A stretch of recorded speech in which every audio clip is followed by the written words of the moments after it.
রাজধানীর ইন্দ্রনগর স্থিত সৈয়দ ইউসুফ শাহের মাজার শরীফ থেকে পবিত্র জাশনে জুলুসে ঈদে মিলাদ নবী সাল্লাল্লাহু আলাইহি ওয়াসাল্লাম উপলক্ষে সোমবার এক জৌলুস বের করা হয়।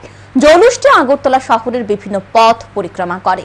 আগরতলা গাউছিয়া সমিতি ও আলহাজ আল্লাহমার অধ্যক্ষ সৈয়দ শামসুল হোদার স্মৃতি সংসদের উদ্যোগে প্রতি বছরের ন্যায় এবারও জাঁকজমকভাবে পবিত্র জৌলুস বের করা হয়।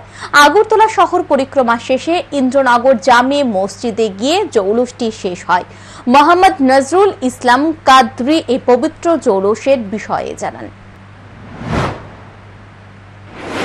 আজ থেকে ১৫০০ বছর খ্রিস্টাব্দে আরবের মক্কা নগরীতে আল্লাহর রাসূল আবির্ভূত হন, যেই দিনটিকে কেন্দ্র করে আজকের আমাদের পবিত্র জশ্নে ঈদে মিলাদুন্নবী সাল্লাল্লাহু আলাইহি ওয়াসাল্লাম উদযাপন করতে যাচ্ছি, যেটা আল্লাহর হুকুম মান্য করে গোটা বিশ্ববাসীর সাথে আমরাও আজ শরীক হয়েছি।